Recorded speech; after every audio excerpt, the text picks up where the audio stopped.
Live. Hello, everybody. Welcome into Indiana Sports Beat Radio coming to you on this Tuesday. I hope your day is going well. Kevin Brockway will be joining us soon. Looking forward to talking to him along with Mike DeCourcy, chronic Hoosier, as we continue to get the new year started. I hope everything's going well for you out there today. Plenty to talk about. Wins, losses, portal, trades, all kinds of things. Pro football, college football, basketball. Did you know that there have been over 3,000 college football players in the portal in the last couple of months? It is stunning. Stunning. And then people going every which way. We'll talk about that as well. Keegan was telling me about who was it that went from where to where? So Caleb Williams announced that he's transferring, and he was like a late season Heisman favorite for Oklahoma. Took over for Spencer Rattler. And then Dylan Gabriel, about 45 minutes after that news broke, decided he wanted to flip from UCLA to Oklahoma. So he had previously transferred from UCF to UCLA, and now he's at Oklahoma with Brent Venables. So people were calling this transfer portal like free agency, but in a way it's worse because there's not really anything keeping you at the school you're at, like a contract or anything. You can basically transfer anywhere you want to go and then leave whenever you want to. It is the absolute worst because of that very thing. There are no rules. Yeah. I've been saying this all along in regards to NIL. There are no rules. They have them, but it's a wink, wink. Mm-hmm. And again, I hate to keep using the same example over and over, but the Texas lineman thing. Boom. There you go. That's just the litmus case for me. Yeah. They put an NIL in place with no particular players in mind. It's whomever fills the slot. Mm-hmm. That's not how it's set up. So there are no rules. It's the Old West. It's just do whatever the hell you want. But just like Jimbo Fisher said, you think this wasn't going on already? The SEC is, they're like, well, now we can just open our bank accounts. And it's, I don't know how much worse it's going to make it. How much worse can it make college football, really? What can it change? College football has sucked over the last several years anyway, because you've had the same thing at the end of the year that people keep complaining about year after year. And I don't know how this is going to change that. This is not going to help that in any way. So it's college football is the sport that is going to be affected the most, I think. Yeah. And if you think that the SEC teams were succeeding while the unknowing cheating was going on, what the hell do you think is going to happen when it's above board and there's nobody keeping track? Yeah. Were you kidding me? So there's that. How's your day going? Other than that, I hope you're having a good start to your week. Get to some college basketball. Upset last night as the Boilers go down at home to Wisconsin. We'll talk more about that. I did not see that game. Did you watch it? No, I wasn't able to watch it. I was still at this passion conference, but thing popped up on my phone. It said Wisconsin stuns Purdue. Johnny Davis scores 37 points. So that kind of really caught my eye. I did see Zach Edey a couple of times. He is a gigantic dude, but does not seem to understand you can't take that elbow and stick it in somebody's face. I think he got called for that twice last night. Yeah. But he's also, while big, he doesn't seem to have a motor. Mm-hmm. And while in the college game, size is enough, he gets to the NBA, you better get a motor, brother, or I don't care how big you are. They'll punk you. Yeah. Right now, there's just nobody big enough that can punk him. Mm-hmm. Yeah. And Tom says it was not called the other 15 times he did it. But yeah, it was. So there's that. Who else lost last night in the world of I'm not sure. I got Kevin joining us, so I'm gonna bring him in and I'm gonna hop out. Bring him on in. Yep. Bring him on in. Let's see. That was yesterday. What are the scores? There we go. Only two. Well, that's the top 25, of course. 74-69. Hey, Kevin. How are you, brother? Yeah, your volume's muted. See, Wisconsin 74-69 over Purdue. Arizona, they got a win. 95-79 over the Huskies at home, number 8 Arizona. Iowa at home over Maryland in a close one, 80-75. Other games of note, trying to look at a lot of postponements. There's 7 postponed games. TCU and West Virginia was postponed. Oregon, Colorado. There you No go. other. I'm unmuted now. I unmuted There you myself. go. I was looking for the button. Did you see the Johnny Davis last night? Have we talked about that? 37 points for Wisconsin. I mean, he was unreal. We only mentioned it. We've just scraped the surface of the games, and we haven't even talked about. We've mentioned the Purdue-Wisconsin game. And Johnny Davis was unreal last night. I mean, he was just every big shot down the stretch he hit, and that's hard to do in a place like Mackey. Yeah, I mean, he was just on fire, and I mean, he scored half their points, 37 of their 74 points. And Brad Davidson hit a big 3-2 down the stretch. But Purdue, defensively, they have a little bit of holes there with, Sasha Stefanovic has trouble guarding 2 guards. They had to bring in Ethan Morton at the end of the game. And that was an issue. And Johnny Davis had his way, and Purdue did not deny him the basketball. And that's what you have to do with a scorer like that. You just make somebody else beat you. And, of course, Johnny Davis was pretty big down the stretch in the Indiana game as well, as we remember last month. Well, I'm sure Purdue did not expect him to be that on fire. Hell, nobody. But he's their only player. No, he's their only player. I don't buy that. He's their only player. Look at what Penn State did to Trace Jackson Davis. He took him away. Why didn't Purdue do the same thing to Johnny Davis? Double him. Do something. Yeah. Well, they got it done. So Purdue with the Big Ten loss there. I'm not shocked. It's not like it's not going to happen. No one's going to go through this league undefeated. I was talking about Zach Edey. He's a gigantic dude, but man, he kept getting called for trying to take people's heads off with his elbows. He doesn't seem to have much. He doesn't seem to have a lot of body control, and he doesn't have a very high motor. Well, that's and the issue of them, not being able to play them together comes to the point where it seems like, Matt Painter tries to ride the hot hand there. But they're 2 of your best players. So it's really hard that you can't figure out a way for them to play together. I know that you lose a lot of defense that way. But it's interesting because you're taking one guy on the bench who's a proven post scorer for another guy who's a proven post scorer. And, Jaden Ivey did some good things, but he was a little out of control. But I'm sure you've touched yesterday on that Indiana Penn State game. And,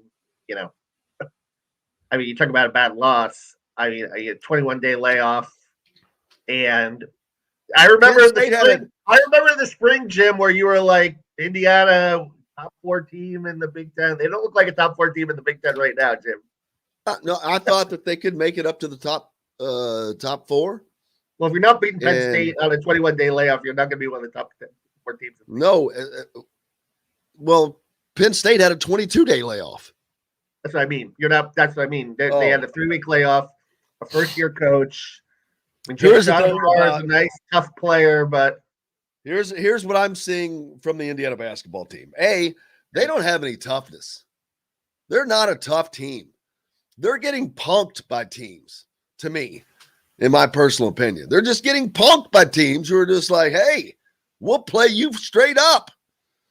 And they're not putting teams away. They don't have killer instinct. But more importantly, while they are a team together off the court, they're not a team on that floor. They cannot play 40 minutes together, at least not with the rotations I've seen. Miller Kopp and Parker Stewart cannot find a role, a rhythm with any kind of consistency. Xavier Johnson is obviously the offense has to run through Trace Jackson Davis. But I don't agree that it should have to run through Trace Jackson Davis. I think you use that, but not as it does not have to be that all the time, because now you've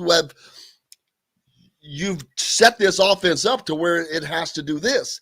And then guys like Parker Stewart, Miller Kopp, they're like, okay, I'm trying to fill in, but what do I do?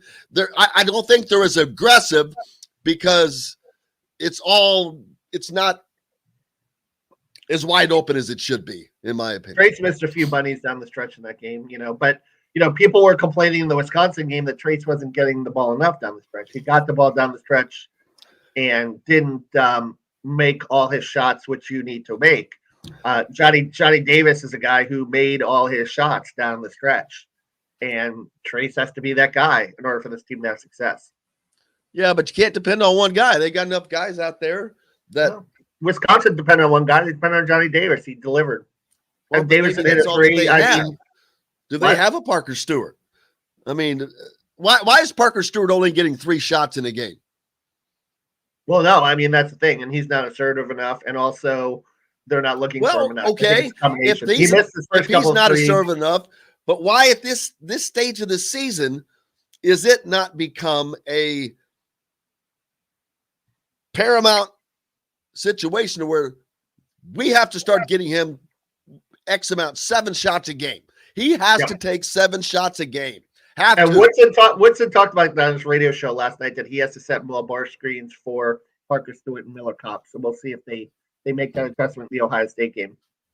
But the funny thing is, kind of been clamoring for that for several games. Why is it now becoming obvious? I think what happens is they fall in love with the fact that Race and Trace are getting the inside shots, and they feel like that's their best option ultimately. But that's never going to work every night. Nothing works every night. Yeah.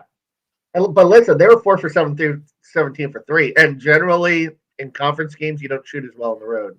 So I can see their rationale for going inside in this game. Now, Thursday, you're back at Assembly Hall. You've got the sight lines. You're in a more comfortable gym. Maybe you'll see Parker and Miller let it fly more. And I think you'll see them, maybe set more ball screens and try to get them going. Yeah, Chris says Kopp and Stewart aren't looking for shots. Well, that's because they're not getting it. It's not being worked for them. It's being worked in a different direction. That's why. So, yeah, they have enough talent. They have to work hard to get open, and you've alluded to that before, Parker. And I think Parker is a guy that if he misses his first couple, he gets in a little shell. And I think that he probably wears out. He's like, well, why am I going to be running around looking for a shot when I know they're trying to feed it to Trace Jackson Davis? Yeah. They've got to find a way. You've got to find a way to integrate this offense because you've got too much talent. You have Trace Jackson Davis, who's a bad man down below. You've got Race Thompson, who's a bad man down below. But you've also got Parker Stewart, who's a bad man outside. They have got to find a way to integrate this offense. Even Miller Kopp is a very sufficient offensive player, but neither of them are looking offensively much because this is not an integrated offense. Well, and it's interesting. If you remember the Notre Dame game, they were doing some really nice kind of like 2-man game action with Trace and Parker Stewart. And if they can establish that a little bit, that would be good. You could collapse with Trace in the post and then give your shooters a little, give Parker a little room. If you can do that, then you really got something there. Yes. And our buddy, Big Dick Vitale's taking a break. He's giving his voice a TO, baby. Yeah. So Baylor remains number 1. Speaking of voices, did you mention about Buck Suhr retiring 17 years? Not yet. Hadn't gotten to that, but we can. Yeah. the color man for Indiana's football broadcast, Buck Suhr, former running backs coach for the Hoosiers as well. Back when I was actually in school is when he was coaching, Kevin. But he coached at, there's no doubt he coached running backs at Indiana during Indiana's zenith of running backs. And that includes having had Tevin Coleman and Jordan Howard here a few years ago. And Buck Suhr wasn't there then. So if you can imagine Indiana's zenith not being when those guys were here, it was amazing. Anthony Johnson and Vaughn Dunbar, right? Yeah. And Alex Smith, the 1994 Freshman of the Year, UPI Freshman of the Year. Yep. I've lost my oh, daggone it. I think it's time to take a break. Yeah, you think so? Yeah. But we don't, just because we don't have to listen to him. But no, Buck Suhr spent 17 years in the broadcast booth after 18 seasons as a coach with Indiana. So that's a long time. Yeah, and by all accounts, a very good, very popular analyst. When I posted on Twitter, there were a lot of reaction to it. Well, that's because he was no nonsense. Just no, it was straight up. Here's how it is. That's a coach for you. He mentored running backs for 12 seasons from 1984 through 95 under IU's all-time winningest coach, Bill Mallory. After his stint as a coach, where he tutored All-Americans Anthony Thompson, Vaughn Dunbar, he was named administrative assistant from 96 to 2001. The Hoosiers had 3 different 1,000-yard rushers on 6 different occasions. Wow. Not bad. Pretty good coach. Yeah, and then they rushed for an IU record 20, almost 3,000 yards. So there you go. He's also, he's the father of Eric Suhr, who does the basketball play-by-play. We got lots more coming up. Mike DeCourcy will join us next here on Indiana Sports Beat Radio. Back with that and much more right after this.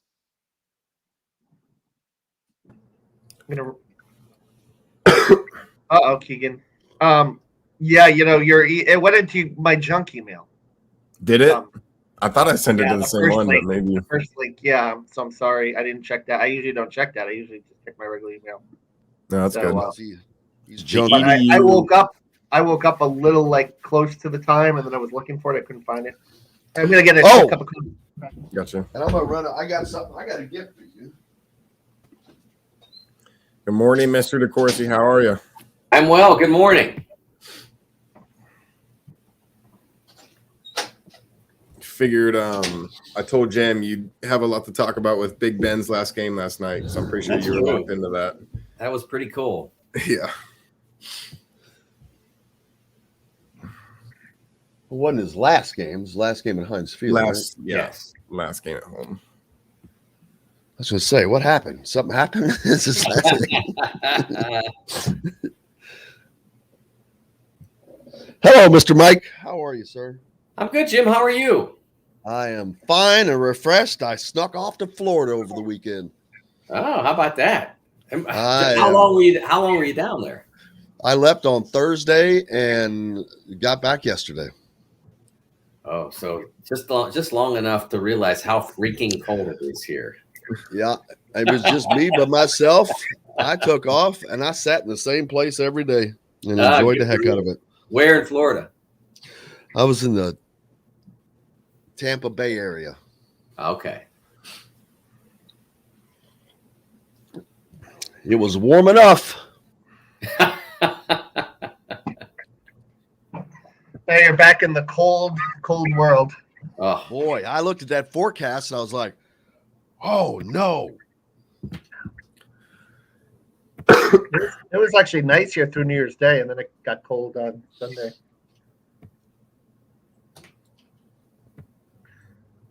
How about your Steelers last night, huh? Yeah, it was pretty cool. It really was a neat thing to see. You don't see a lot of those in sports where it's the last game and a guy gets to go out like that with a win. It was pretty cool. Have they set the Week 18 schedule yet, NFL? Yeah, they did. Yeah. Look at it. Got I won my under- fantasy football championship. Yes. $360. Yeah. Good for you. Yeah. Well, I put in 100, so I'm 260 ahead. Yeah. Who was your star? Well, Mahomes was my first round pick, and he was pretty steady. But Cooper Kupp, Mixon was good. I just had a good all around team. Tucker was my kicker. He always comes through. He gives you hidden points. Did you say you put in 100 and got out 260? Yeah. So it was a 4-team league? No, it was a 10-team league, and the top 4 teams make the playoffs. Yeah. Yeah. All right, back in Should be 5, better with that level 4, of investment. Well, 3, 2. Welcome back, Indiana Sports Media Radio, coming to you here on this Tuesday afternoon, or Tuesday. I hope everyone's having a great day. Joined now by the great Mike DeCourcy from the Sporting News. Mr. Mike, how are you, sir? I am well, Jim. How are you? I'm doing fine. Kevin is with us as always as well. I'm sure you were very happy as, Big Ben leads the Steelers to an emotional victory at Heinz Field yesterday. Mike's a big Steelers fan, if you didn't know that already, but Big Ben's last home game at Heinz Field. I mean, couldn't script it any better, I guess. Yeah, maybe the only thing that would have been better is if I had like my own private plane, because I did have the offer. My best friend is a dentist in Pittsburgh, and he said like Thursday, hey, you got to come in for this if you can. And can was not an option because I was at BTN on Sunday night for the first episode of our 11th season of Big Ten basketball and beyond. And we had 3 games on the air on Saturday, including the Hoosiers loss at Penn State. So I was unable to be there last night, but it was really awesome to watch at home with my wife. And then when she went to bed with my cat, and it couldn't have ended a whole lot better. I mean, I guess Ben could have thrown for 500 yards or whatever, but that wouldn't have been the 2021 Steelers if that had happened. So it was really great to see him get that moment. You don't see a lot of that in sports, Jim. Usually maybe a player doesn't really know for sure he's going to retire or she's going to retire. Maybe they have this great playoff coming up where they have a chance to be, to go out as a champion or not. Mostly not. There aren't a lot of guys who walk off into the sunset with a title like John Elway did back in the day. So to have that as a substitute for another Super Bowl or whatever was pretty neat. And a cool moment at the very start of the game, as well as one of the captains walking out. The other 2 captains, unbeknownst to him, kind of let him go by himself and go out there. So pretty cool moment there as well. But man, people like a quarterback for a team in a town like Pittsburgh. I know people think that sports figures get preferential credit treatment and this and that and the other thing, but they're around for so long. They're in their homes for so long. I mean, I'm not even a Steelers fan, and I think of the Steelers right now. I think of Ben Roethlisberger. I think of, the coaches that were there for so long, because they're an organization of length. Yes. It's interesting. I have a friend named Doug Tamaro, who is a sports information director for basketball at Arizona State. And he grew up in Western Pennsylvania and likes to remind everybody that he guarded Sean Miller and held him to a tough night in Sean's last high school basketball game ever. And Doug is a big Steelers fan. And he pointed out last night, he said, trying to put it in local Arizona terms, that Keegan Murray would play his 18th season for the Arizona Cardinals if it happens in 2036.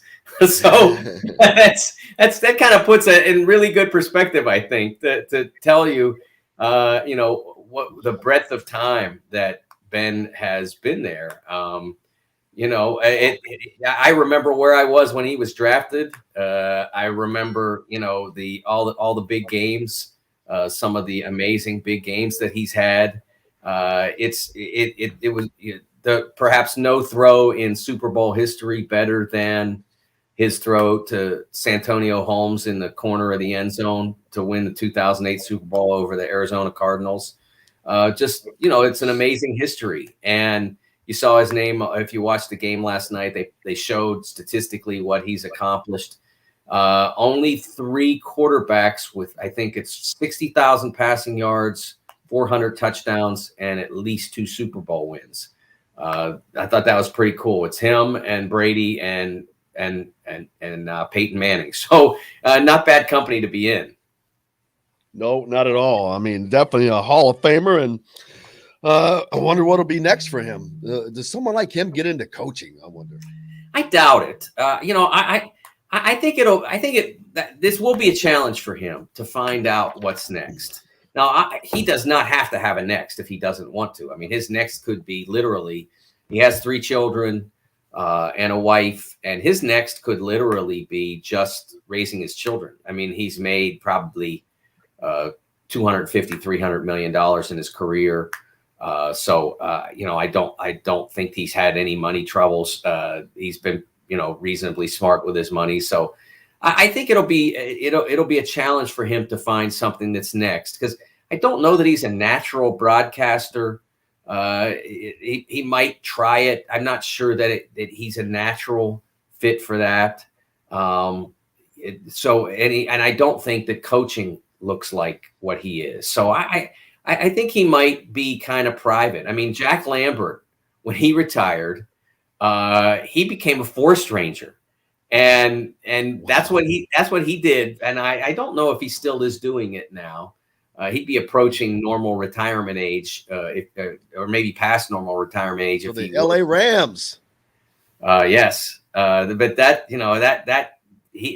what he did. So I wouldn't be surprised if Ben keeps a similarly low profile. But he probably needed a job back then after his. No, as a matter of fact, he was linebacker partners with a player named Andy Russell, who was a Steeler and a financial whiz, and Andy invested all of Jack's money, and Jack never had to work another day in his life. So he did the forest ranging thing because he wanted to, because he thought it was, that's how he loves nature and all that stuff, and so that's what he did. Do you probably do this because you're such a well-read person and knowledgeable, but do y'all know who the beyond even question, the richest former NFL player? I do not know that. Roger Staubach, and it's not even close. Yeah, Wow. He's got that. I saw that NFL Network special on him, the enterprise that he has down in Texas and so forth. Yeah. Oh my! It's not. He's like a half a billionaire. I forget what all went into that, but man, yeah, talk about smart. Well, Magic Johnson in basketball did a lot of development in California. Now he's a part owner of the Dodgers, and very similar to Starbuck in that he really was enterprising. Yep, very smart guys. We move forward now. We saw basketball last night, or Indiana losing to Penn State, Mike, in a game that is hard to have a must-win game. I saw someone call it that in December or January, but in a conference as tough as this one is and is going to be, that one's a rough one to lose. Yeah, I don't know that I would say that it was I think that's an overstatement. There are too many other opportunities. Season's too long. Yeah, and you don't want to lose winnable road games because there aren't very many in the Big Ten where you'd look at it and say, oh, they should win that. They play at Nebraska. I mean, that's one that would fit in that category. Although we saw Ohio State have a really difficult time on the road at Nebraska, and even more, and overtime. They had to go to overtime to win. And Ohio State right now is a better team than Indiana, so it's going to be a challenge. But there is also games like at Maryland or at Iowa that they have coming up on the road in the next few weeks, and those are games that you could win. So I their next 3 road games are all winnable. You'd want to get some of them because you don't want to be strictly a home court creation. And right now, that's what IU is. They've all of their wins have come at home for the most part. They have not won on the road yet. They've lost all 3 true road games. So you certainly don't want to just be a team that has home wins on your resume if you want to make the NCAA tournament. But they also have games coming up against teams like Minnesota and Michigan and Ohio State at home that you kind of need to win to boost your quality. In Michigan's case, like they're kind of in your class right now in the sense of both teams not really having tournament resumes. It's early, obviously, but both teams kind of being more on the outside and trying to fight their way in. And so I think that to single out that game and say that's a must win, I wouldn't buy that at all. It was an opportunity missed without a doubt. But there are plenty of opportunities coming up over the next month, and getting their share of them is essential. Like they're 1-3 in games decided by 5 or less. I'm curious what you see in Indiana down the stretch in terms of execution, or is it just a case of guys not making big shots down the thing? Now, I know Trace had a few buddies down the stretch in that game that he didn't convert, even though he brought him back in the second. What are you seeing from this team in terms of their execution in the last 5 minutes? Well, I don't think it's awful. I mean, when you want to talk about execution, I mean, they ran a beautiful play. That play that they ran to get the ball directly into Trace on the right block, to be able to feed it directly into him by clearing out the side and a nice pass, a nice entry pass on the inbounds play, and then enough space created to get Trace a clear drive to his favored hand to the opposite side of the goal. Now, what they didn't do well there, and some of it was schematic and in order to do the things that they needed to do to get Trace the clear hand drive, they had to clear out that side, and they couldn't have anybody weak side. And then they tried to get Race Thompson to the opposite block as Trace moved to the left. They tried to get Race Thompson to the opposite block in case he missed. And Greg Lee for Penn State, they were well coached, and he understood the importance of keeping Race, off that right block, because if Race had gotten there, there would have been nothing Lee could have done to keep him from the offensive rebound. So you had to create the traffic on the way there, and they did a good job of that. Race is going to make that shot most of the time, but because of the way it was defended, it was really important to try to get somebody to that opposite block, and they weren't able to do it. You talk about the just in this month of January, as you mentioned some of these games, but before you ask me that, Jim, let me tell you what. Let me say one thing about their execution, and maybe the most important thing about their execution was at the defensive end. And they chose, I don't know if it was a call or an option, but they chose to try to trap the ball at midcourt on a late possession. They were defending and they tried to trap the ball at midcourt, and they let the ball out of the trap. That was bad execution, because the ball can't come out of that trap except in an abandonment situation. In that situation, if the ball comes out of the trap, it's got to go sideways. It can't go forward, because what happened was the trap was not put tightly enough and aggressively enough so that the guard had no option but to abandon the ball or call timeout. And so what he was able to do was find Miles Dredd in his favored position on the right wing. And Miles Dredd was wide open for a three. And that was pretty much a game breaker for Penn State there. I mean, that was what gave them the comfort to be able to be dictating the final 55 seconds or so. That's execution that can't happen. And that, if you're going to decide to do that, and they didn't have to do that, they didn't have to trap there. But if you're going to do that, you have to get that ball cannot come out to a dangerous place. And so those are the kinds of things that they have to do better down the stretch of future games. And they're going to have more close games. Absolutely. And I exactly leads right into what I was going to say. You talk about games just this month at home, the ones that you've already mentioned, but you add to that, where did I go? You've got Ohio State coming in, Minnesota, but also Purdue and Michigan just this month, in the month of January. So January's a critical month for Indiana, because while Michigan, you don't have to return. I think it's Michigan, they don't have to return the trip. Purdue, you definitely do. And any of those other teams, you're definitely going to have to return the trip. Yeah. There are a number of opportunities for the Hoosiers in that month. There are games and Illinois, right? February 5th. Right. And there are games that, like I said, with Nebraska, especially now that you've lost your first 3 true road games, you kind of can't afford to lose that Nebraska game.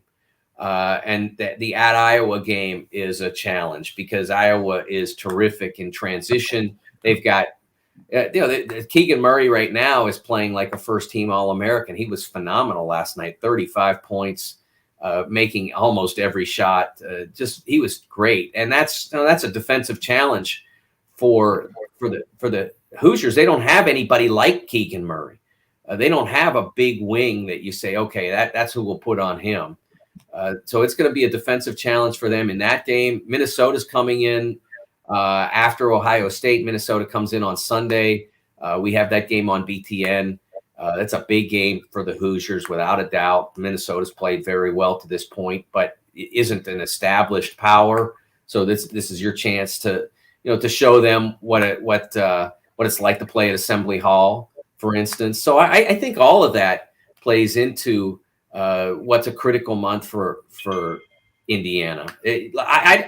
I could say, like, if you look at it, they've got 1, 2, 3, 4, 5, 6, 7, 8 games in January, and it would not be a bad month basketball wise to go 500 in that stretch. And I'm not sure that it would be necessarily bad for them from an ambition standpoint if they could pull off 500. If you could go 5-3 in this month, you're in great shape. I agree. Mike DeCourcy and Kevin Brockway with me. We're back with more on Indiana Sports Beat right after this.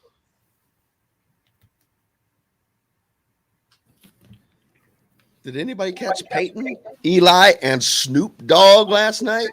I did not. I was. Yeah. Oh, man. That was funny. They also had Goodell on, and they had Aaron Rodgers on. Yeah, but Goodell and Snoop Dogg, yeah, I'll take Snoop Dogg all day long. Yeah. Snoop Dogg, big Steelers fan. Yeah. Yes. Talking about that, I remember, yeah.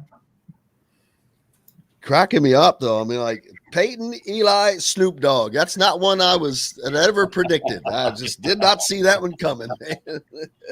Oh, my. Oh.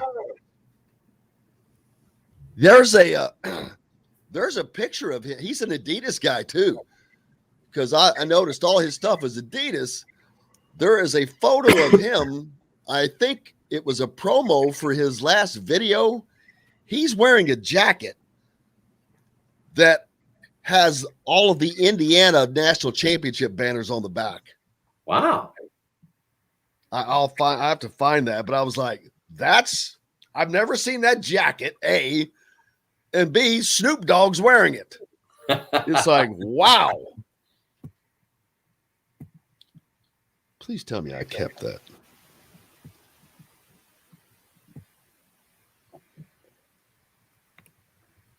What's your schedule like this week, Mike? I gotta get some stuff done for the playoff, for the college football playoff coming to town. I'll be there Monday night. You gonna be there, Kev? Yeah, I'm going to be there. Cool. Are they still doing the media day on Saturday or no? I haven't really. All virtual, yeah. All the interviews are supposed to be all virtual, so that doesn't make any sense if they do it, right? Yeah, I hadn't heard yet. I had not seen any. I hadn't looked at my email this morning. I know they had a virtual press conference yesterday. Yeah.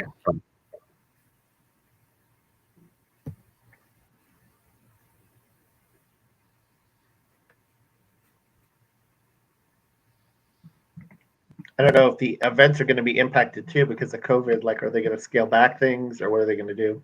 Yeah, I don't. They usually have those fan fest type things. I don't know what they're going to do with that.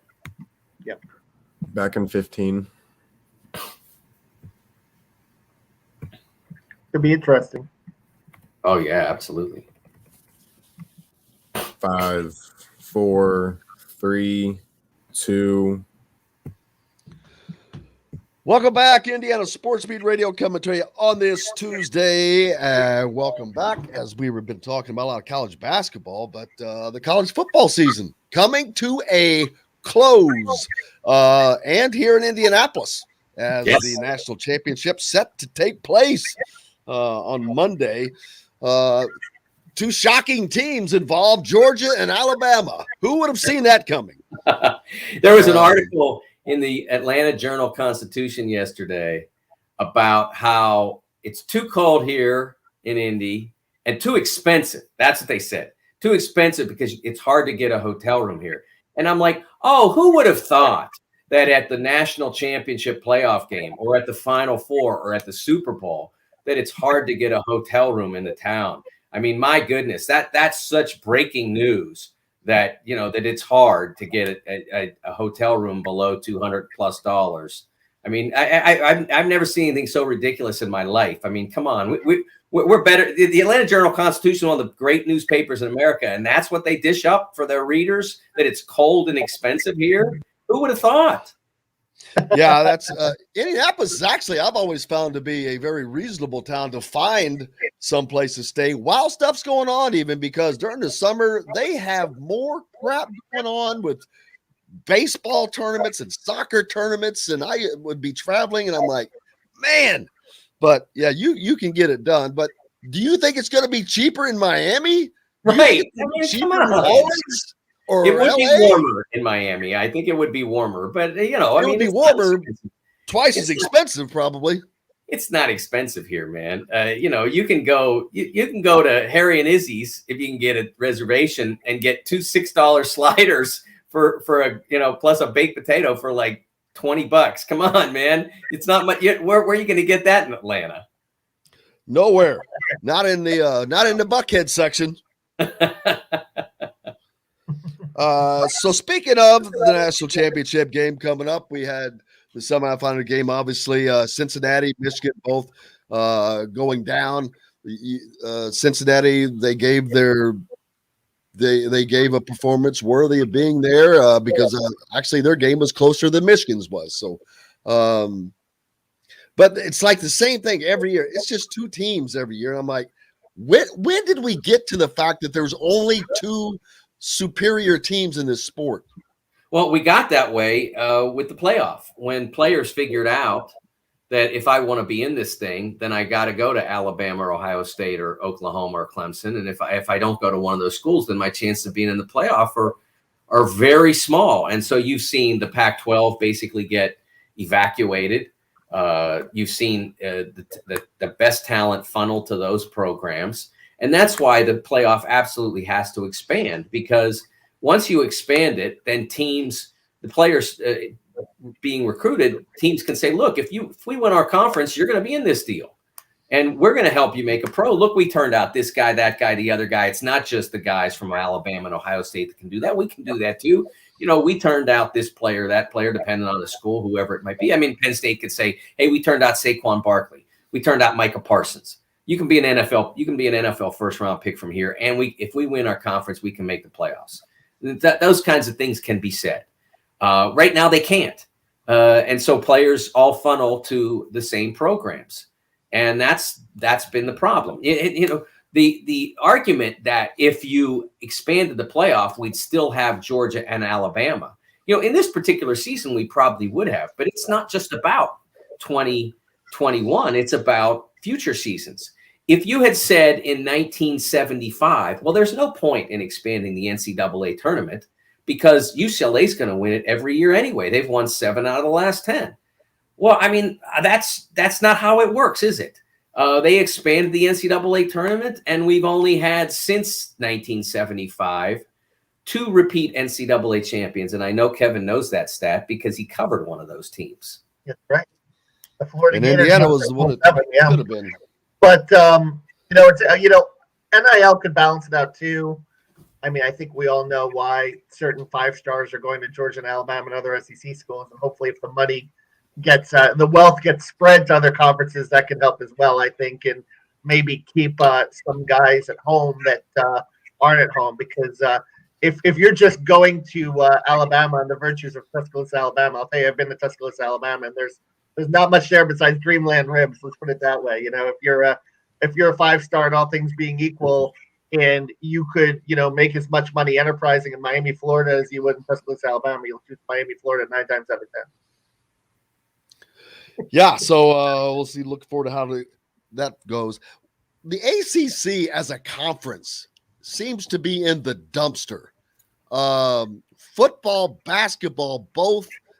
Tim just pointed out there only one team with a vote in the top 25 poll this week. Football, they have been bad for a couple of years. If it wasn't for Clemson, they would have fallen into the Atlantic Ocean. What has happened to the vaunted ACC? That's a great question. And I think what's happened is expansion has changed who they are and what they are. They were a unbelievable basketball league at 8 or 9 teams. And when they decided to expand, it gradually eroded the ability of the teams in the league to compete at a high level. I don't think that expansion has been good for them at the way it was transacted. It's been better for them monetarily, but I think from a competitive standpoint, they lost their identity. And Jim Phillips, who's the commissioner down there now, has been on the job for about a year, maybe. Really the Big Ten. Yeah, he was at Northwestern for a long time. He's one of the brightest people in college sports.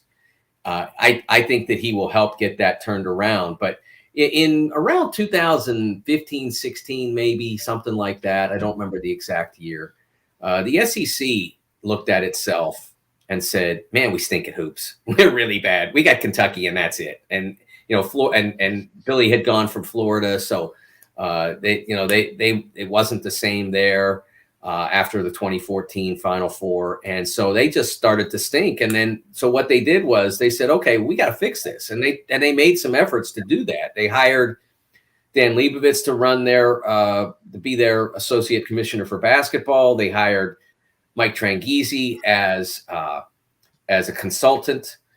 They did a better job of hiring their basketball coaches. It wasn't just, hey, grab whoever. I mean, they made some really questionable hires in basketball for a period of time. And since 2015, 2016, around there, they've added Bruce Pearl, Ben Howland, Nate Oates, Eric Musselman. I mean, they've made some really transformational hires in their league. Rick Barnes too, right? Rick Barnes at Tennessee. Rick Barnes is another, absolutely.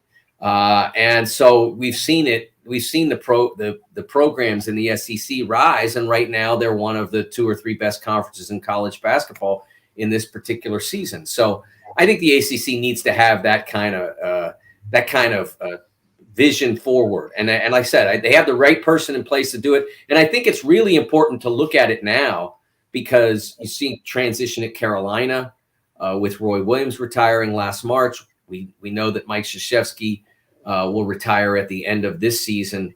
So this is a pivotal moment for the ACC, because the 2 programs that, even in this somewhat fallow period for them, the 2 programs that have continued to maintain a level of excellence for the most part are either undergoing or about to undergo major transformation.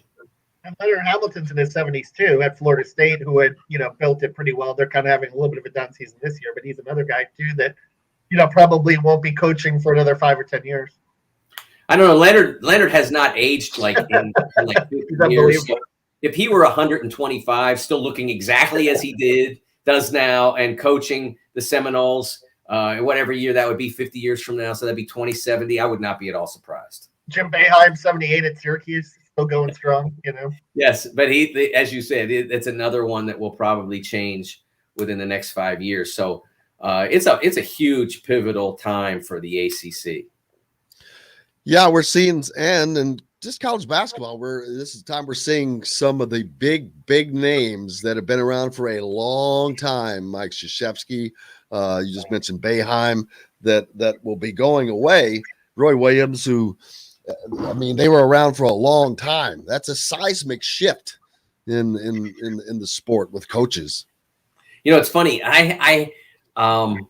When I'm trying to think of, like when Jim Calhoun was coaching in his 70s, maybe 10 years ago, something like that, or coaching late 60s or so. And I would talk to some of the really successful coaches who at that point were in their late 40s or 50s, and they'd say, "Oh man, there's no way I'm going to be coaching when I'm that old. That's not going to happen. I'm not doing that." And then like now they're in their 60s and you don't see them. They're not heading for the exits. The money's good and they love it and they can't see themselves doing anything else necessarily.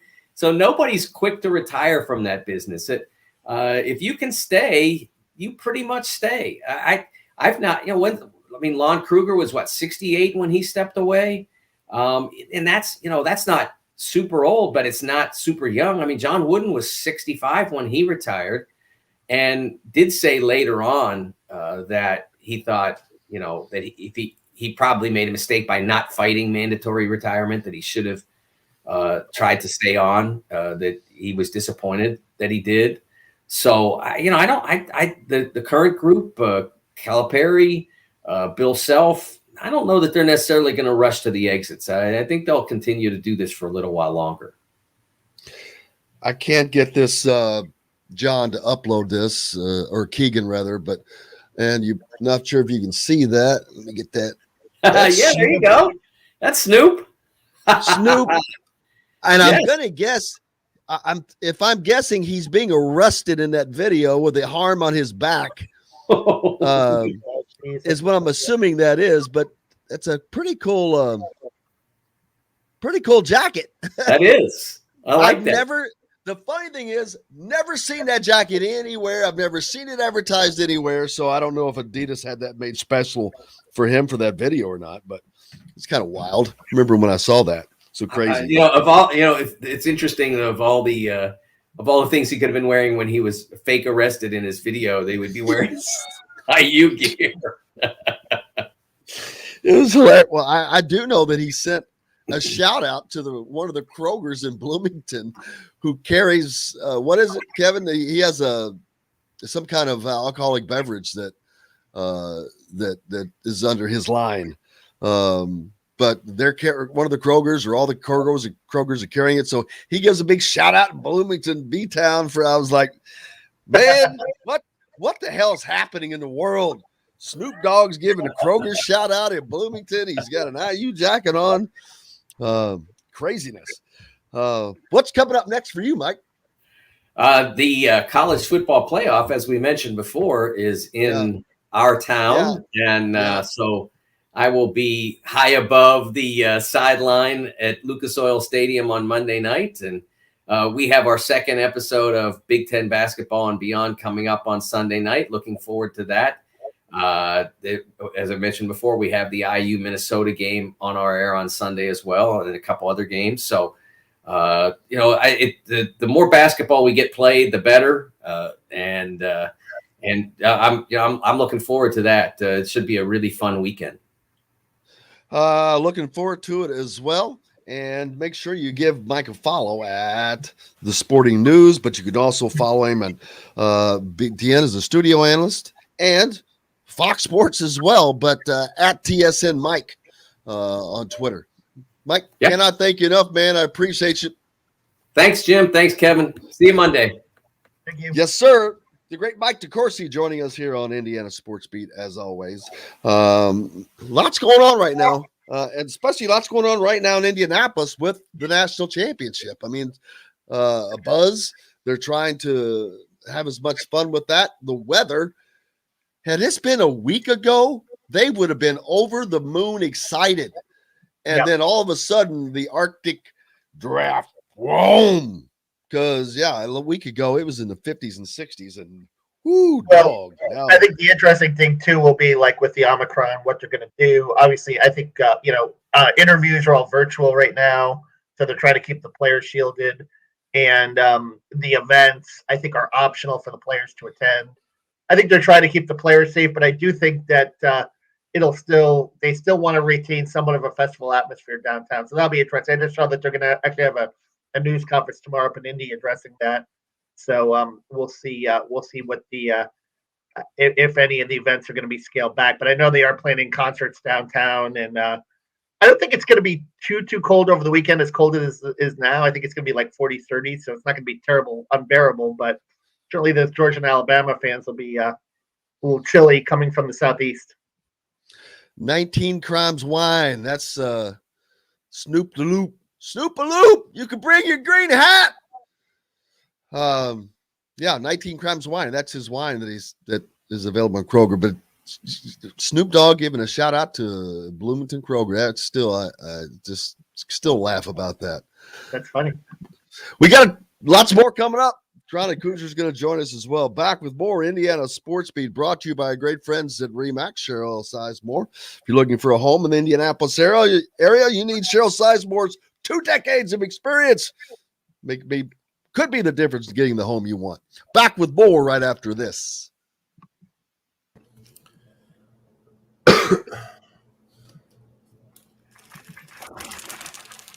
No, it's not. Is that you coughing, Keegan? Yeah. Be careful, man. I know. I had the flu before I came down here to Atlanta. So are you still where the tree fell? Yes, I'm still where the tree fell. Okay, so can we get some video of this? It's in the show yesterday. I don't have the That video was terrible. First of all, again, do not ever shoot vertically. Yes. Do not ever, ever, ever shoot vertically. Never. Don't be like a 12-year-old girl shooting selfies. I keep trying to get my daughter to stop doing that, but everything is shot. You have to shoot it horizontally. Gotcha. Yeah, I should have made you go outside during the show yesterday. That would have made some great. Abuse my near-death experience for numbers on the show. Hey, you got to make hay when the sun's shining, baby. Kevin, we have a segment before Chronic comes up, or is Chronic coming next segment? I'm not sure. I don't know what time it's coming on. I don't know what time it usually comes on. I think it's more near the end. I want to get with John and start getting all the layouts so so you can produce the show.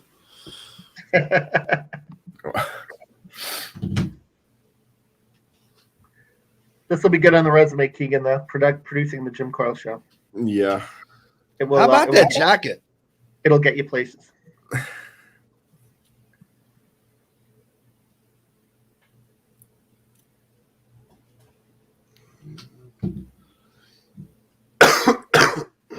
Uh-oh.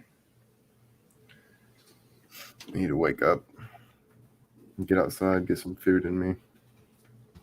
Bet you do. Yeah, I do too. I'm gonna make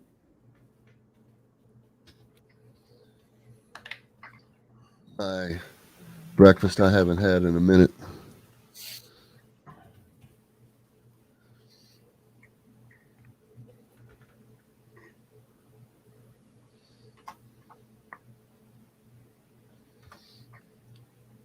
Back in 15. If Chronic comes in late, I'll just bring him in during the segment. Yeah. You guys are talking. 4, 3, 2. Welcome back, Indiana Sports Speed Radio, coming to you here on this Tuesday. Kevin Brockway from CNHI Papers with me, as always. I picked up something for you yesterday. What do you get?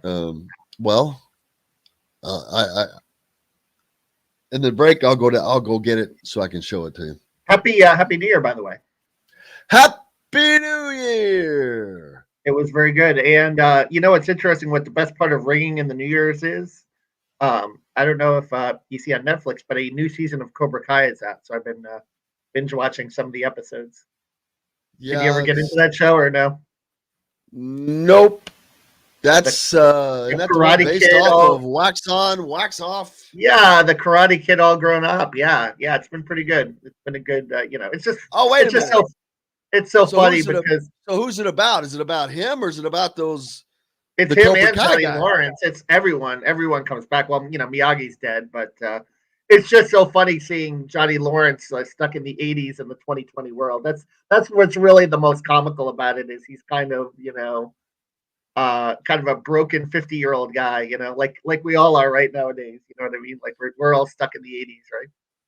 Yeah, I have not seen that. It's very funny. Yeah, it's funny and it's good. It's a good. It's a pretty popular show on Netflix. And as a child in the '80s, I grew up and I watched it, and I kind of got into it last year, and the new season's been good so far. Well, who isn't a child of the '80s? Yeah. I mean, Snoop no question. Dogg. I know that was he was pretty good. He was pretty good last night. I was laughing so hard at sometimes, and when they were showing the videos, and I'm telling you, you have to listen to Peyton. He slips in great lines. They were showing this video of Eli, different pictures, and then there was one he was doing this dance move, and he just right on cue is, yep, glad we found that. And just, I mean, he's quick. I mean, he really is funny. I mean, well, they're going to do a playoff episode, right? Aren't they going to do? They're going to do one of the episodes because there's going to be a Monday night playoff game in 2 weeks. They should be allowed to do every episode. Yeah. I don't want to listen. Look, we don't have John Madden anymore, so I'd rather just listen to that because it's hilarious. It kind of reminds me of like Beavis and Butthead a little, like them talking over the games or like that, and they have the guests and stuff and everything like that. They're just kind of bantering, but I think it's really well done. I mean, when they're on, I always watch them because they're also very insightful too in terms of like plays that are coming up or things that they would do in that situation, and it's it's really well done. I can see what's going on the field.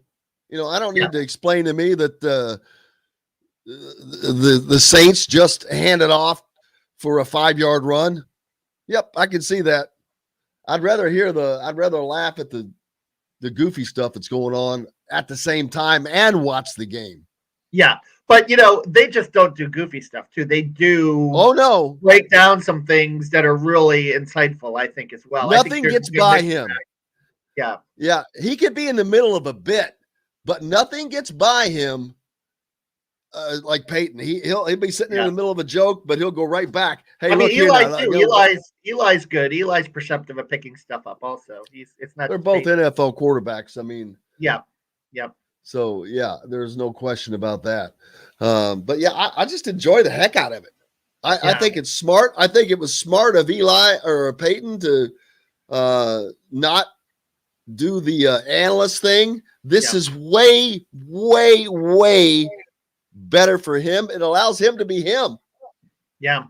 I remember back in, I think it was 2001 or 2002, I was assigned to do a I went to a Colts Jaguars game because I was assigned to do an Edger and James story because he was from Immokalee. I was working in a newspaper in Naples at the time. So kind of like a hometown story. And it was like Edge's first game back. I think he was off an injury or something. And sure enough, we couldn't get Edge. Edge had completely left the locker room. And I turned to Peyton, and Peyton just shrugged. Yeah, I have no idea where he is.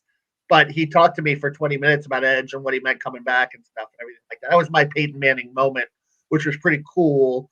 And I was able to file a really good story on Edger and James without actually talking to him. And I talked to his other teammates and stuff. But my editor, I remember, was mad. How come he didn't get him? And you should have got him on the sideline. And I remember Jacksonville had a rule where they wouldn't even let you down in the last 5 minutes. And I'm like, look, he just ducked out. But Peyton has always been, that way, really accommodating, really personable. And obviously it's showing on the air 20 years later. Speaking of the Edge, Edger and James, the all-time leading rusher for the Indianapolis Colts until Sunday. James Taylor now has that crown. Jonathan Taylor, yeah. James Taylor. Jonathan Taylor is now the all-time leading rusher for the Colts, and as all-time leading one in the season, not in the career. Yes, right? yes. Single season, and he's not done. They have another game, and I'm assuming they count postseason yards in that as well. No, I think it's just regular season. But the thing is that they got to win that game after what happened with the Raiders. That last minute debacle. I mean, they got to win. You that game. lose to the Jaguars, you deserve nothing. Yeah, exactly. So that's going to be a big one, and I'm sure you're going to be talking to Matt Taylor during the week about that also. Yeah, absolutely. He'll be with us on Thursday. That was a tough loss, man.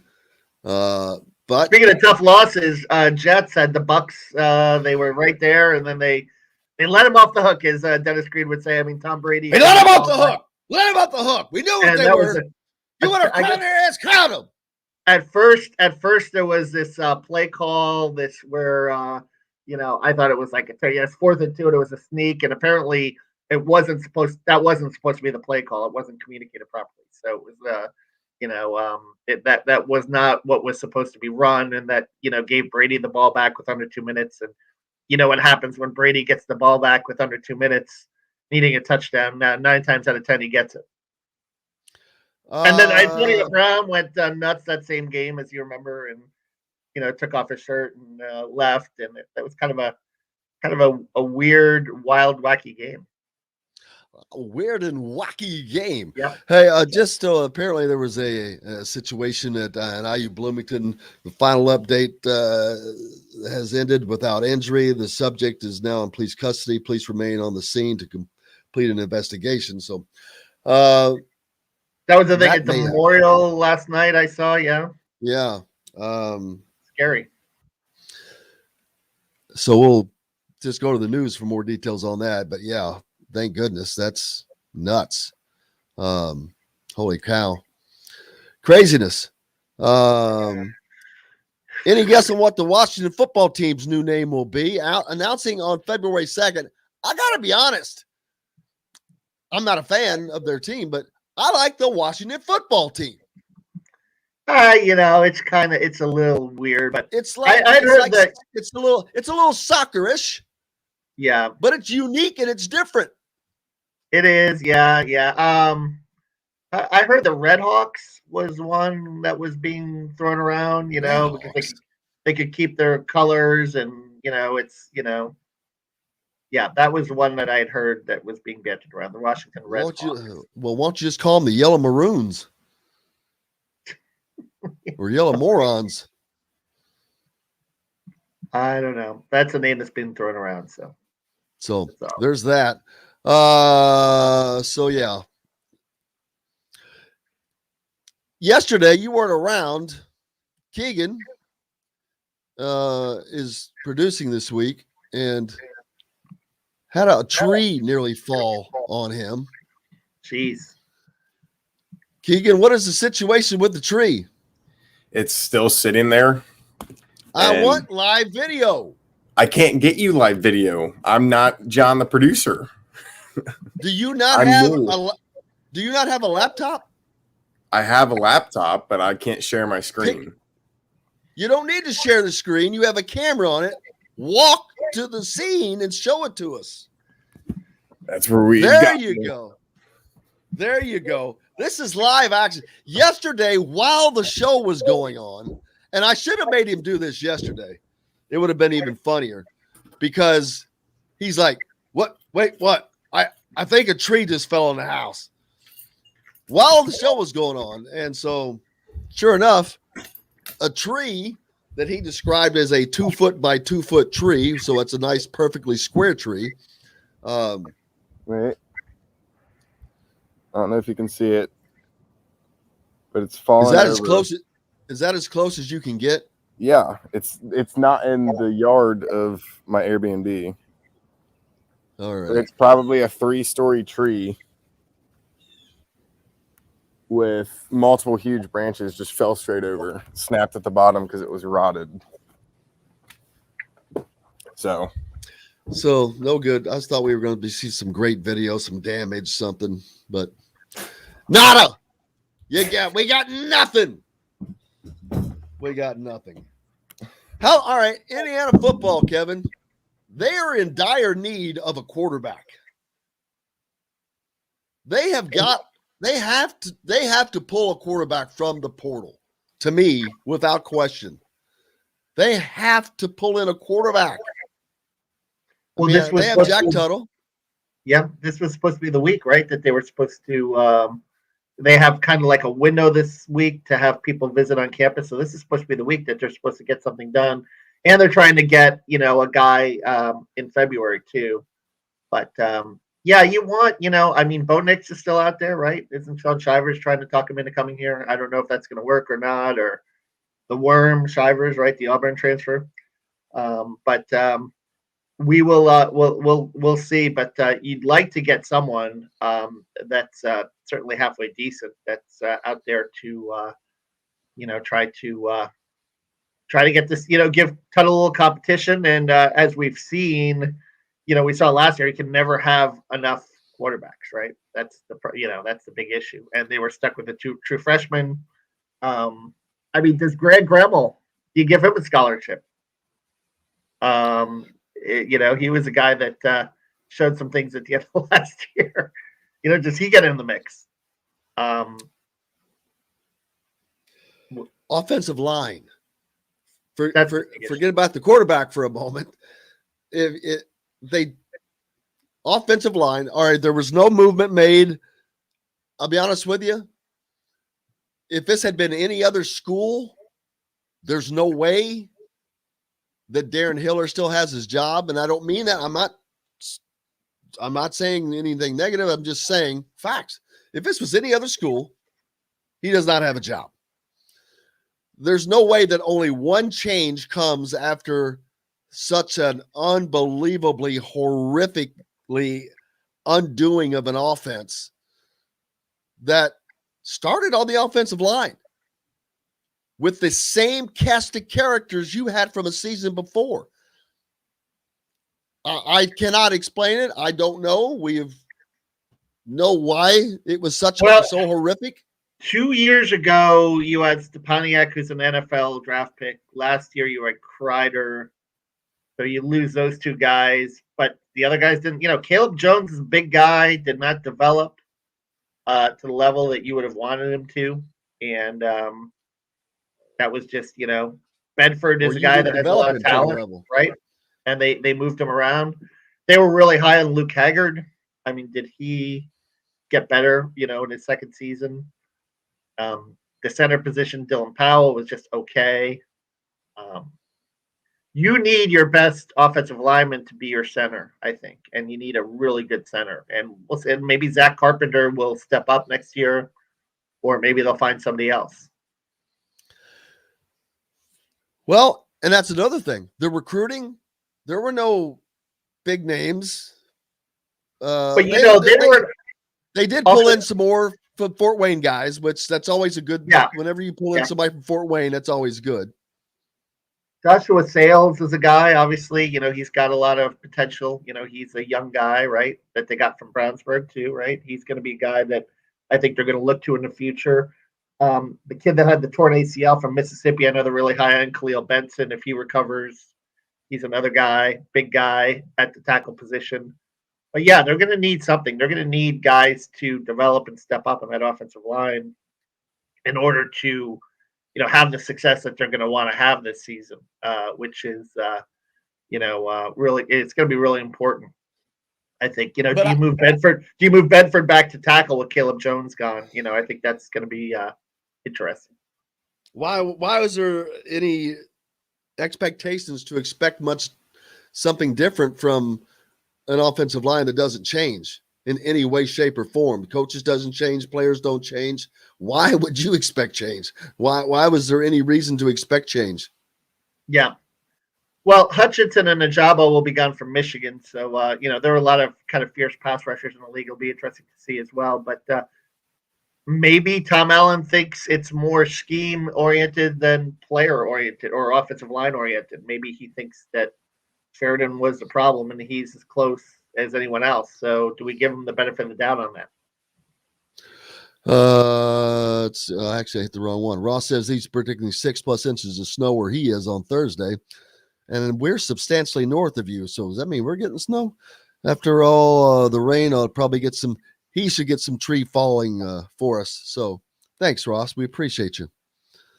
Let's see. Boom. Yeah, 3,000. It'll be a white assembly hall for Thursday night's game against. Well, no, he's in Southern. He's down south. Okay. He's several hours south of us, which concerns me. If someone several hours south of me is getting 6 inches of snow, what are we getting? Is there snow in the forecast? I think we're getting snow, but I didn't hear 6 inches though. Not wanting to hear that at all. We got to take a break. We got another segment coming back. Plenty to get to, man. I hope you guys are having a great day, a good start to your week. It looks nice outside, but it's a little chilly. But we're back to warm it up for you here on Indiana Sports Beat. Kevin Brockway with me. Back right after this. Morning. Good morning. What's up, y'all? How's the dog doing?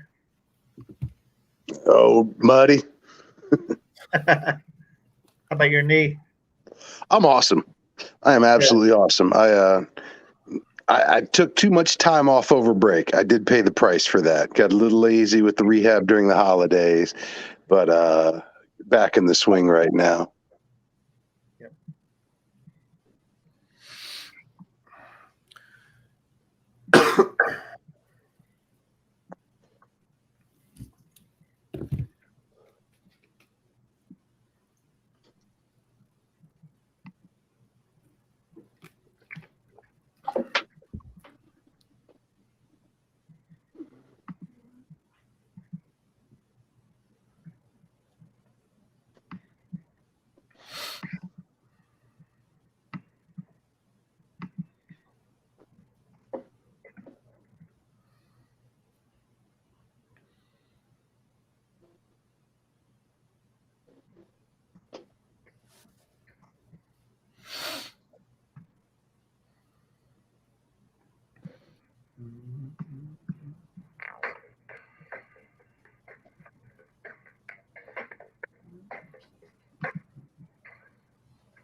Phil?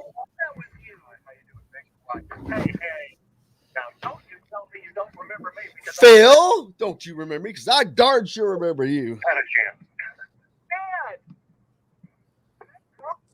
I'm pulling up that Phil Connors quote because they're going to announce they're announcing the Washington team on Groundhog Day, February 2nd. So. They should call them the Niedermeyers. They should call them the Groundhog, yeah. The Ned Ryerson, yeah. The Groundhogs. That's probably what they're going to do. How's it going, Chronic? It's going well. Going well. You should call them the collapsing rails. Yeah, how about that? Forgot about that. Who was it who was the player it fell on? The Philly quarterback, as he was walking into the tunnel, everybody was trying to get his autograph, and the side railing just popped out.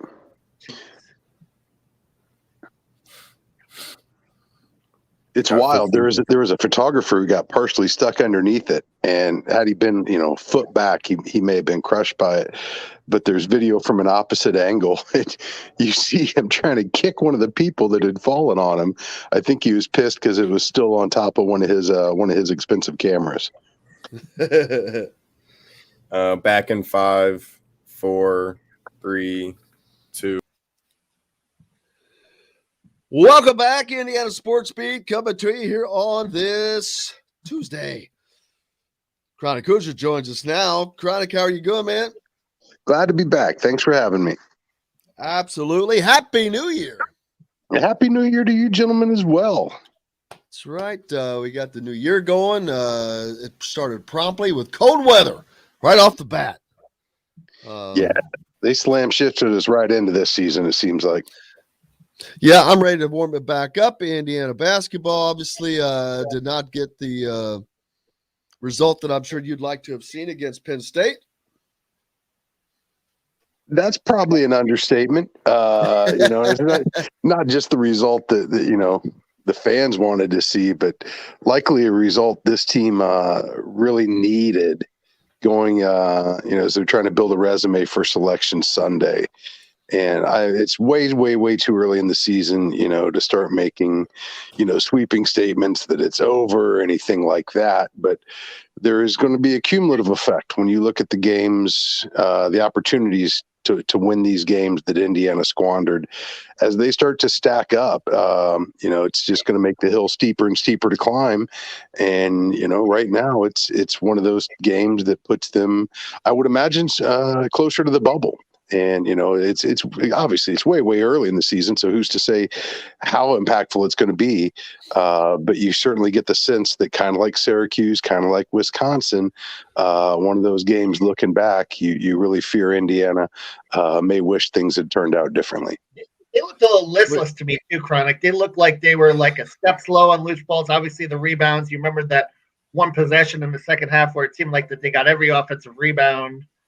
That to me is concerning because this is supposed to be an effort program. You've got to be an effort program to make up for your lack of talent at certain spots, and they didn't show that on Sunday. Yeah, and I think Woody acknowledged that in the post-game conference. He said that he felt like they came out flat, and it certainly looked like it. For this team to be able to compete, we saw it in the second half when they battled back from I think it was a 10-point deficit. Their defensive intensity has to be their constant. It has to be their foundation. And when it's not there, and even though they were playing decent defense, I mean, Penn State really only beat Indiana because they were able to knock down some 3-pointers. I mean, quite honestly, that was the difference maker in the game. 11. That and rebounding. But, Indiana you didn't get the sense that they were playing as aggressively as we've seen on the defensive side of the ball. And as a result, it wasn't generating a lot of offense for them.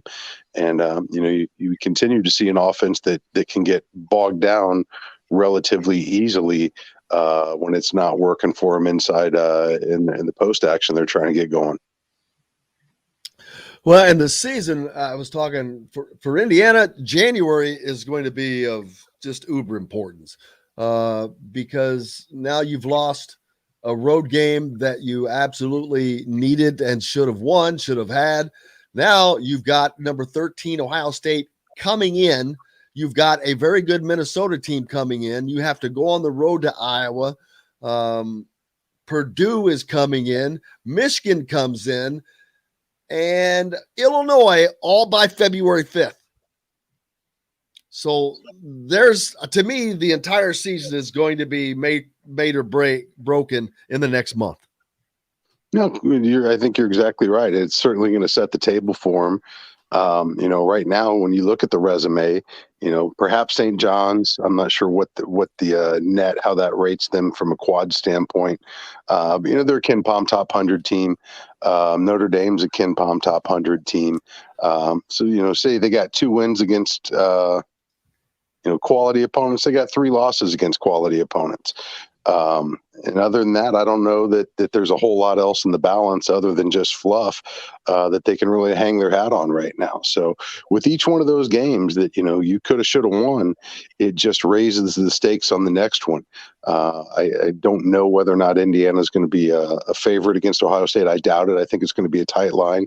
Pomeroy has it at 1, but you've got to look at the schedule going forward. You absolutely cannot spare any home losses.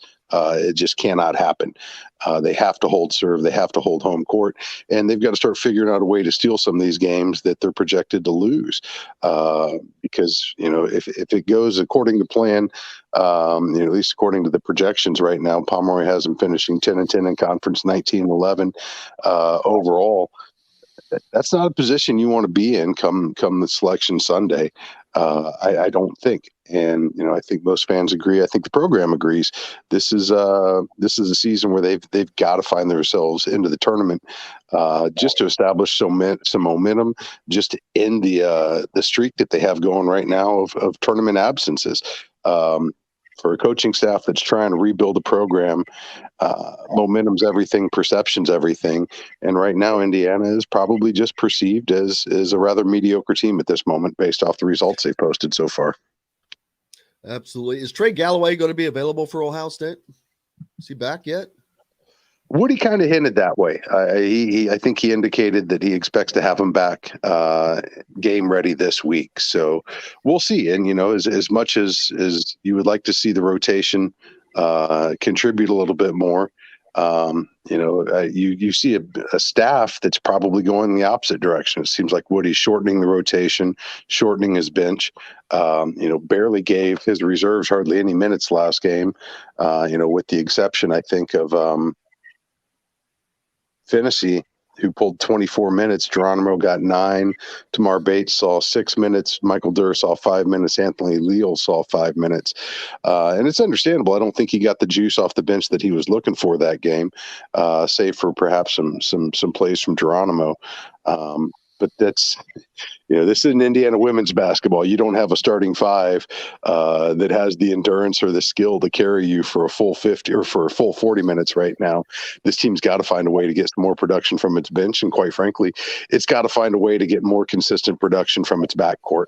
The one thing that stood out to me the most, I think, during that Penn State game, both teams had some roster turnover. Both teams had to reach into the transfer portal. They had a continuity of minutes from the prior season that was pretty close, low mid 40s from a percentage standpoint of how many minutes they returned.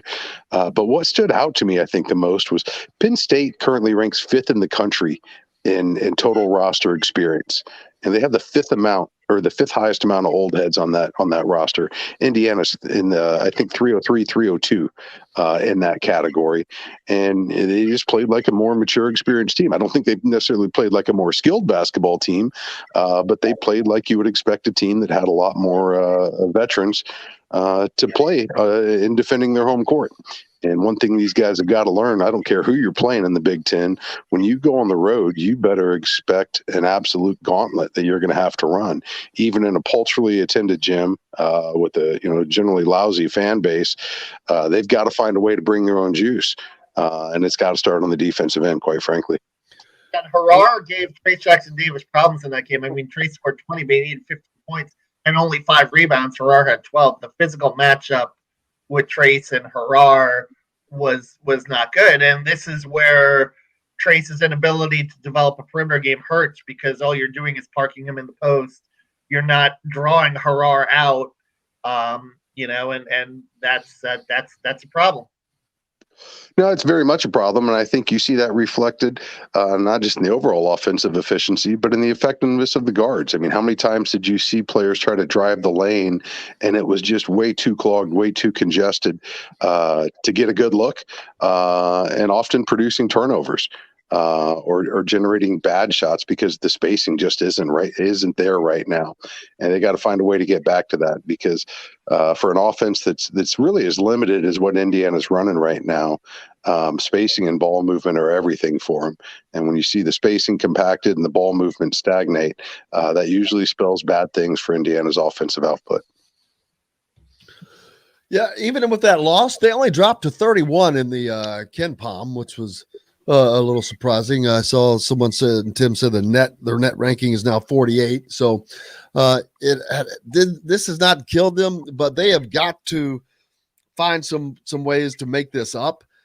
But to me, I have not seen, I've said this earlier, I haven't seen a toughness from this team, Chronic. I haven't seen just really scrapping that they need to have to win a game, to put a team away. They just are not fighting yet to me. No, and that killer instinct is something that's been absent from this team for some time. But again, that's kind of a product of leadership. At the end of the day, you've got to have some guys on the floor who are able and willing to lead by example with that toughness. You see that reflected in the loose balls. You see that reflected quite honestly, in the rebounding. And that's something that's become somewhat of a pattern, unfortunately, for Trace as well. I think he's vastly improved some of his moves. And his spin move is absolutely killer. He's been really, really aggressive this year in defending the rim and blocking shots and disrupting shots. We've seen Trace do a lot of flexing on a lot of inferior opponents. Whereas when and I mean literal flexing, whereas when you see him go up against somebody who is a big, strong, competing body, it's not just a product of height, but somebody that's willing to body up and bang with them. Trace can be easily disrupted.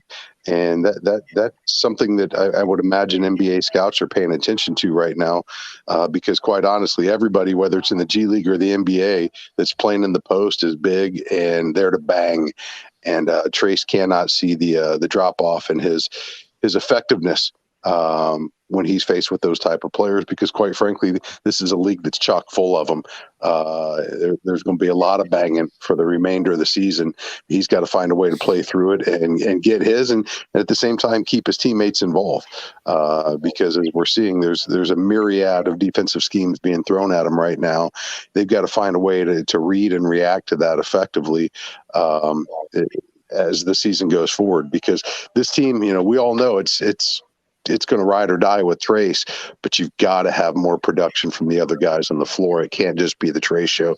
He is not John, what's his name? Johnny Davis. He's not quite capable enough of carrying the team solo when nobody else shows up or is sitting on the bench with fouls.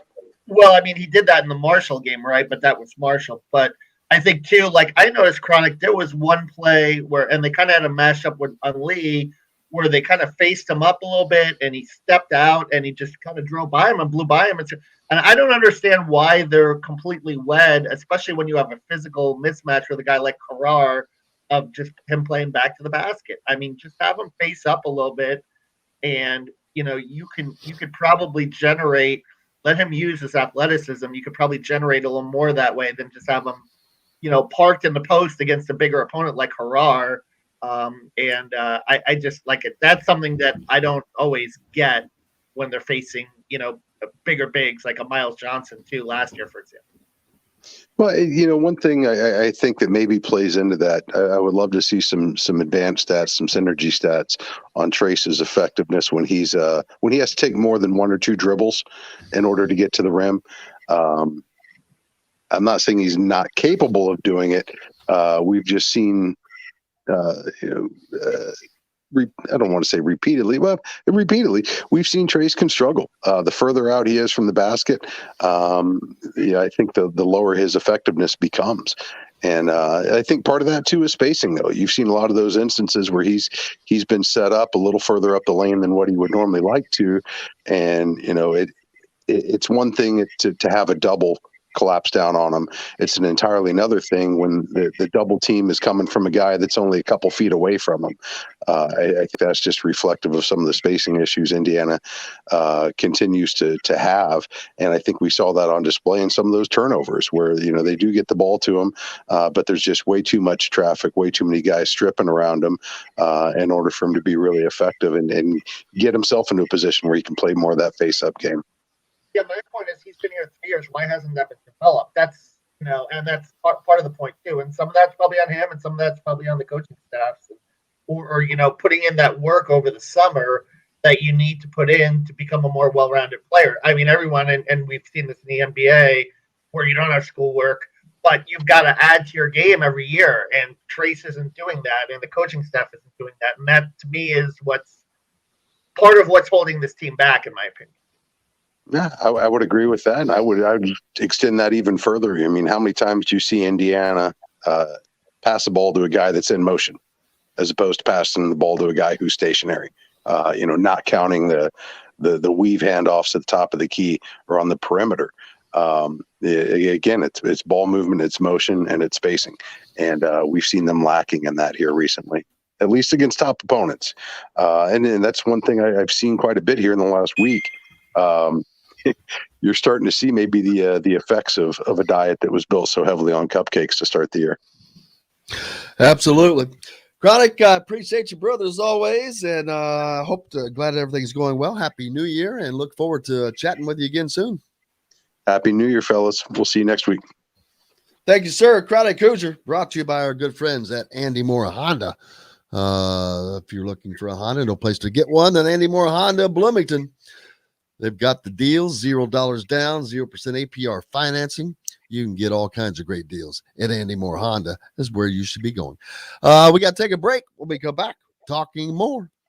Kevin Brockway from CNHI with me. Jim Coyle will back right after this.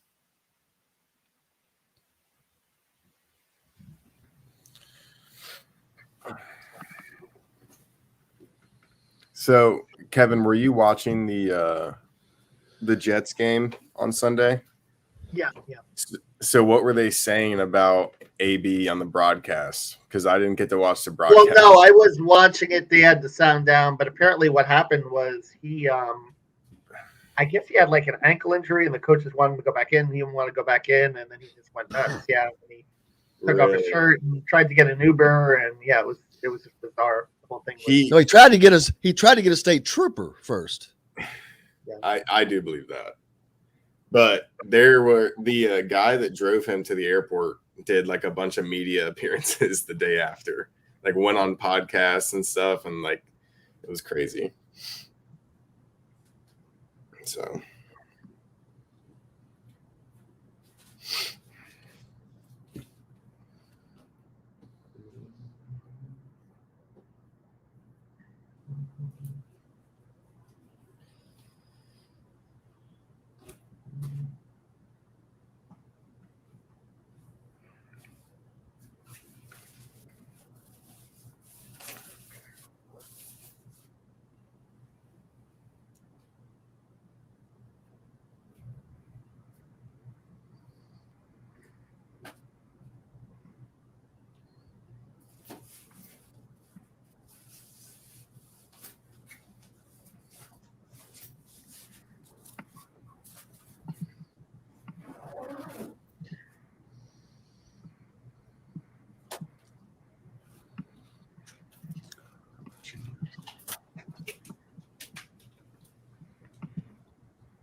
People have been trapped in their cars on I-95. Hours, I saw that, yeah. 20 hours. What? Yeah. Where was this? When? What happened? It looks like it's icy roads. Where? In Virginia on I-95, and they've been trapped for 20 hours. Also, the IU Memorial thing was some guy was barricaded in a hotel room, not making any sense, and he was like delirious, and the cops had to negotiate with him, and they got him out alive in custody. So that's what the IDS said, at least. All right. 5, 4, 3, 2. Welcome back, Indiana Sports Beat Radio here on this Tuesday. Thanks a lot for joining us. We appreciate you. As always, hope everyone had a happy new year. Happy New Year to you. Was it something? Oh, yeah. I don't think we talked about this on air, but at the Washington football team's game yesterday, the collapsing rail. People barking for autographs sent a rail over one of the tunnel's sides. How crazy was that? Yeah. Thank goodness no one seriously hurt. Exactly. That could have been a tough situation and a tragic situation, actually. So obviously they have to look at the infrastructure there. The engineers are going to have to look at what needs to be done at that stadium. Well, I mean, I always see that stuff. Well, I'm like, golly, man. Even in Assembly Hall, I'll look up at the balcony, and there's something, I forget what it is up there, like a protector, but I'm like, if that thing gave way, baby, it's over. Yeah. It's over. But yeah, that stuff just scares me. But people have to understand. What you have to regulate people so hard, and then they complain. It's like, how far do you go to protect people? Yeah, no, it's I mean, crowd situations themselves. situations can be scary, you know what I mean? And these athletic venues, and we've seen it at concerts, right? Over the years. I don't have you ever seen the ESPN 30 for 30 on Hillsborough on the soccer stadium? On the people that got crushed in the pins, and there were like 90 people that were killed because they crushed them into the pins and stuff and everything like that at the stadium where Sheffield Wednesday plays near Liverpool. No, it's very scary. So you've got to be careful, but you have that kind of like herd, that group mentality, that mob mentality sometimes when you have those big sporting events where, you know, you just want what you want no matter what. I hate when you flip onto a link and the commercial just starts flying in your ear. You can't hear anything like that just happened. Yeah. Only a couple of Big Ten games on tonight, I believe, right? Yeah, no, I don't know exactly, but we can certainly look that up. But well, I was pulling it up and that commercial jumped up in my ear, and I'm like, okay, that's gotta go. Yeah, certainly Thursday night is going to be a big night at Assembly Hall. Well, this is just going to be a big week at Assembly Hall, and holding serve at home, which is what Mike Woodson talked about on his radio show. But to me, it's more than just about playing at home. You got to play better. You know, you got to play more crisp. And we are not. And you got to play. You know what I mean? You got to dig down and play a little tougher too, and be.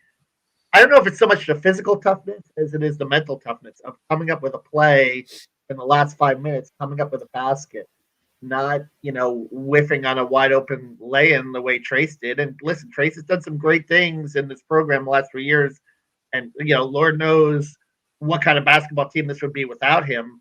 But if you're going to be the go-to guy in a conference game, you've got to, you know, convert, you know, you've got to be the Johnny Davis. You got to be the guy that converts on every big play down the stretch. And we saw that 2 years ago. I think there was a game against Minnesota 2 years ago where he did that on the road. And that's how it's going to have to be for this team to achieve, to get to a tournament level, you know, to be over 500 in the Big Ten. He's got to get more than 5 rebounds in 33 minutes. And other guys have to step up around him and make shots. Parker Stewart's got to take more than 3 shots. Parker Stewart needs to be more assertive. You know, Xavier Johnson has to be more of a facilitator that can score instead of a point guard that can score and facilitate. Yeah. I think that's part of it too, is that and you got to make free throws down the stretch. I mean, Xavier Johnson had a chance to make 2. He only made 1. You know, and where, you know, it's kind of tough because you can't have Miller Kopp in the game down the stretch, apparently for defense, but he's your best free throw shooter. So what do? You know, it's like you need more complete guys, I think. And that's what Woodson's going to have to build to recruiting in the next few years. Exactly. He does not have the pieces yet. There's no question in my mind. The talent level has to continue to rise, and it has to continue to rise together. You can't just keep piecemealing stuff. Which I'm not blaming. It's just a result of what it is. Yeah. How about for our listeners down in Evansville? Here's a very, very interesting tidbit. Kevin, I don't know if you saw this. Former Evansville men's basketball coach Walter McCarty is suing the school, Evansville, saying that he is owed more than $75,000. Former coach there.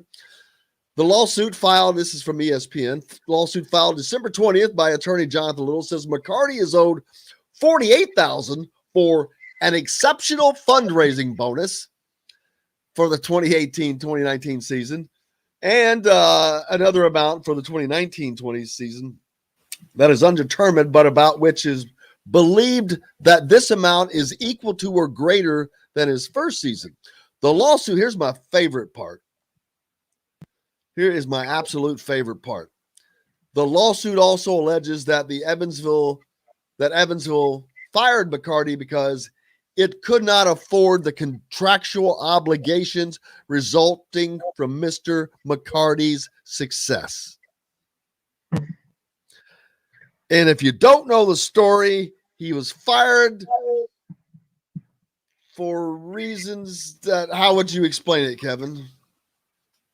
There was some kind of harassment situation, I believe. Multiple, actually, but was there not? And then, but he had just beaten Kentucky, if you remember. Yeah. Students. Oh yeah, but all kinds of stuff. So this just cracks me up. And yeah. What the public does not know is my contract with the University of Evansville stated I would receive 20% of men's basketball ticket sales and blah, blah, blah. It's just a joke. McCarty was put on administrative leave by Evansville December 26th after accusations of sexual misconduct and violation of Evansville's Title IX policy, rather. McCarty was fired by the school January 21st after a school investigation revealed additional allegations of off-court misconduct, according to the university. So there you go. Yeah. No, it like I said, it's a little bit of a mess down there, but I'm sure our listeners in Evansville are wondering more about what's going on with Christian Lander and why is he not getting on the court, right? You know what? Doug said Miller Kopp has not shot a single free throw in Big Ten play. Yep. Okay. How is that dude not going to the rim and banging? I know that's not his job per se, but yeah, he doesn't quite have. But you still quite have time for it. Well, no, not against the guys that are playing down low, but take your man. You're telling me you can't take your man. You're not being aggressive enough if you're not drawing any fouls. If you've drawn 0 fouls, you're not being nearly aggressive enough. You're not moving. We talk about this. That shows it right up there. So, yeah. Yeah, they've got it. It's and it's nice to ride Trace, but you got to diversify your offense a little too. And I thought, the Notre Dame game they did that with some success. And you would like to having relations with a cheerleader. Lander is too young. Archie really screwed him. That's what Jennifer down in Evansville said. And we saw Lander struggle in that overtime period against Syracuse. I get it, but I think you got to develop him a little bit, right? Now he's a sophomore and he's technically should have been a freshman. Okay, but let's stick on, we'll get to Lander in a second. Let's stick on Miller Kopp for a minute. I'm not trying to pick on anybody, but he's 3rd in minutes and 7th in scoring. He's a liability on defense. Then what's his role? Yeah. He's 7th in scoring on the team. I find that hard to believe. I think he's doing better than that. Well, you would think he'd have to be, but Tamar Bates probably outscores him. Geronimo probably outscores him. And maybe is Fennessy outscoring him? I know. They really, you look back on that Syracuse loss and they wasted. Where do you think, they wasted a career day from him. Remember, he had 28 points. He was going nuts and they couldn't pull out a win with him having a career game. That to me was listen, and they had obviously the chance to win that game in the first overtime and they didn't do it. I kind of agree with this right here. I'd like to see Jordan Geronimo in replacing for Miller Kopp in the starting lineup. And just let him bring the spark in from the start and keep it going. Kopp is 4th on the team in scoring. Kopp is outscoring Parker Stewart. Kopp is averaging 7.6. Well, I assumed everybody was outscoring Parker Stewart. Yeah. Parker's 475 from 3. Parker should be a more of an integral part of this offense. He needs to be. But they should be working to make him a more integral part of the offense. If he doesn't have, we know he's a very shy person. I don't know if that plays into it. And if it does, then it's on the coaches to alter the offense. Let's start doing, they need to do whatever it is they need to do to get him more involved. Yeah. It's no longer an option. It is a must. This team has to find scoring, and it has to find ways to put teams away. Parker Stewart has taken only 7 free throw attempts, which is pretty. Well, amazing. he definitely does not. Not for me. He does. I mean, other than wasn't standing out Parker on the a former? wing. Here's my point, though. Wasn't Parker a former point guard? Why not get him in situations or plays where, now that you've established yourself as a 3-point shooter, where you can dribble drive a little bit and maybe try to get to the basket and get fouled? All kinds of things, but that does not seem to be his modus operandi. He likes to. He stays out. He gets the ball in his hands. He's not going towards the basket very far. I would put Geronimo on the wing. He can drive. Yeah, at some point they've got to consider Geronimo in the starting lineup, maybe for a change, if things don't go well. We'll see. I mean, listen, it's one game. I thought the biggest issue in the Penn State game was the energy, the rebounding. I know Harrar is tough inside, but they weren't playing in 21 days. They're playing mostly guards. Otherwise, you got to find ways to get rebounds. You can't be out rebounded plus 11 and guarding the 3-point line. Obviously, giving up 11 threes. That was Penn State's game. They were going to hoist them. I mean, really, you take a look at, and I saw this in the Elite Eight game, Brad Stevens, Butler versus Florida, when Florida had a really good 3-point shooting team. Brad Stevens, that game, overplayed the 3-point line, let Florida get all the twos that they wanted in that game, and won 57-54. And I think Vernon Macklin, who was the center of that game, had 26 points. Why didn't Indiana just overplay the perimeter in that game against Penn State and give Harrar what he wanted? They probably would have won a 60-45 game instead of giving up the 11 threes. That's like a game planning thing to me when you're facing a team like Penn State, that the only way they can beat you is from the 3-point line. Why not overplay the 3-point line? Yeah, I just, there has to be, and I know things take time, and they're putting in a new system, but when you see that it's just not quite working, you have to make adjustments, just like the halftime of a football game. It's Penn State. You got to beat that team if you want to be in the upper half of the Big Ten. You got to beat the Penn States, the Nebraskas, and I'm sorry, you got to beat them. And that's exactly what I know. It's a new system, but you've got Race Thompson, who's a third-year starter. You got Trace as a third-year starter. You've got some guys, and you've got 4 and 5 stars that you've recruited. You should be beating those teams. I agree. It's like that's exactly what Ohio State and Michigan State did yesterday. They both were on the road. They go to overtime against teams that they should not be in overtime with, Nebraska and Northwestern, respectively, but they both win both of those games. They won Purdue both had of a bad those loss games. at Mackey, I would say. That's because you're supposed to be an elite team, and you can't beat 23 Wisconsin because you let one guy beat you. That was a bad loss, too. It is, but it's incumbent upon them to simply make up for that, and they probably will. They'll win games someplace else that maybe they shouldn't have. Maybe go to Michigan, maybe go Illinois, someplace like that, and get a win that supersedes that loss. You can say the same thing for Indiana too. They got to find a win to make up for it, Doug says that per 40 minutes, I'll read this. Well, that one's up. Per 40 minutes in conference, Geronimo was second and third in scoring and rebounding category in conference. Yeah.